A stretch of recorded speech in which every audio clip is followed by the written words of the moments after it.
Declaration of Conscience, delivered by Margaret Chase Smith on June 1st of 1950 at the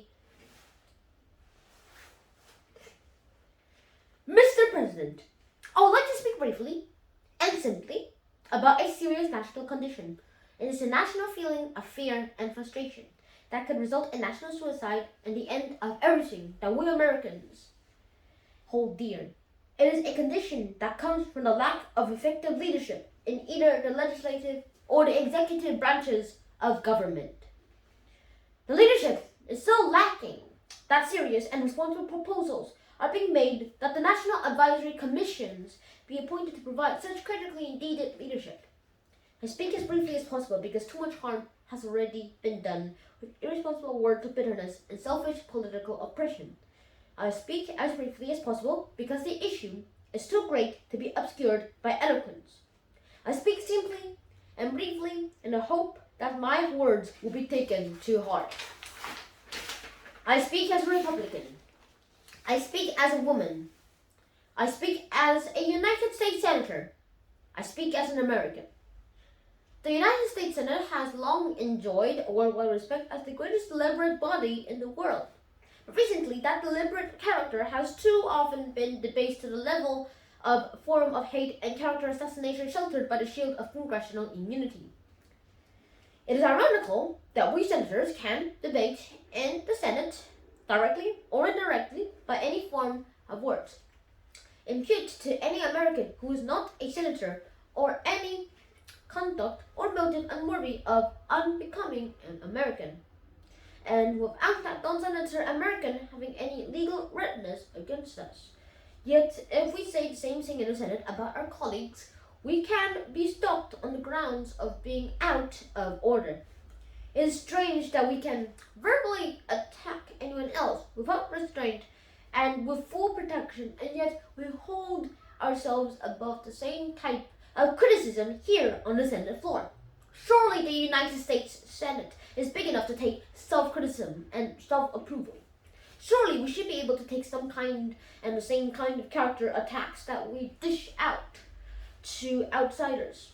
I think that it is high time for the United States Senate and its members to do some soul-searching, for us to weigh our consciences on the matter in which we are performing our duty to the people of America, on the manner in which we are using or abusing our individual powers and privileges. I think that it is high time that we remember that we are sworn to uphold and defend the Constitution. I think that it is high time that we remember the Constitution, as amended, speaks not only of the freedom of speech, but also of trial by jury instead of trial by accusation. Whether it be a criminal prosecution in court or a character prosecution in the Senate, there is little practical distinction when the life of a person has been ruined. Those of us who shout the loudest about Americanism and making character assassinations are all too frequently those who, by our own words and acts, ignore some of the basic principles of Americanism. The right to criticize, the right to hold unpopular beliefs, the right to protest, the right of independent thought. The exercise of these rights should not cost one single American citizen his reputation or his right to a livelihood, nor should he be in danger of losing his reputation or livelihood merely because he happens to know someone who holds unpopular beliefs. Who of us doesn't? Otherwise, none of us would call ourselves with souls of our own. Otherwise, self-control would have set in. The American people are sick and tired of being afraid to speak their minds lest they be called politically smeared as communists or fascists by their opponents. Freedom of speech is not what it used to be in America. It has been so absurded by some that it is not exercised by others. The American people are sick and tired of seeing innocent people smeared and guilty people whitewashed. But there have been enough proved cases, such as the Amarasia case, the Hiss case, the Copeland case, the Gold case, to cause the nationwide distrust and strong suspicion that there may be something to the unproved sensational accusations.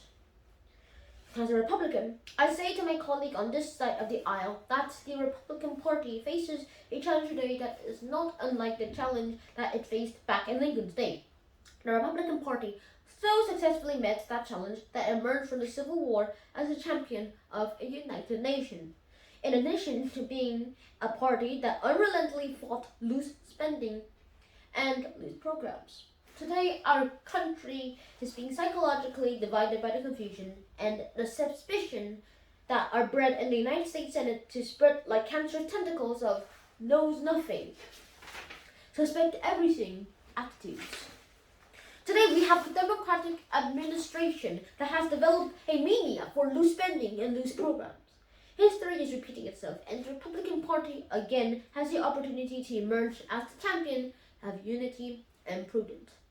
The record of the present Democratic administration has provided us with a sufficient campaign issues without the necessity of resorting to political smears.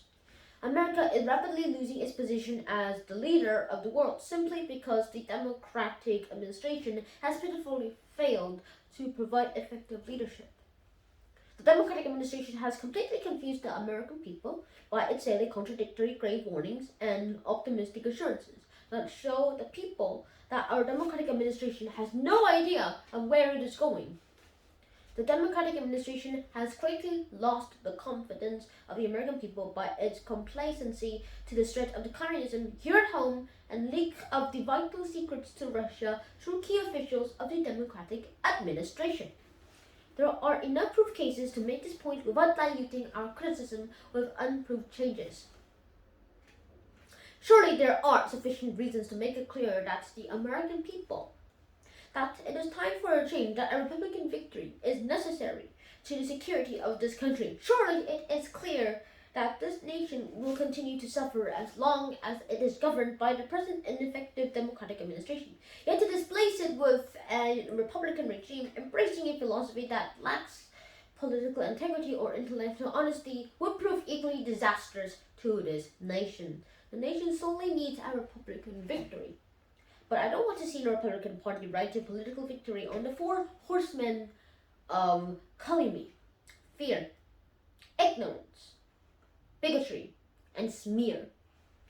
I doubt that the Republican Party could, simply because I don't believe the American people will uphold any political party that puts the political exploitation above national interest.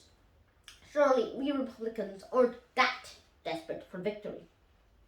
I don't want to see the Republican Party win that way. While it might be a fleeting victory for the Republican Party, it would be a lasting defeat for the American people.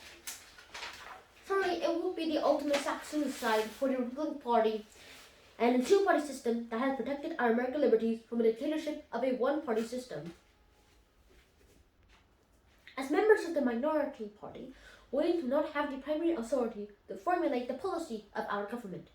But we do have the responsibility of rendering constructive criticism or clarifying issues of allaying fears by acting as responsible citizens. As a woman, I wonder how the mothers, wives, sisters, and daughters feel about the way in which members of their family have been politically mangled in the Senate debate. And I use the word debate advisedly.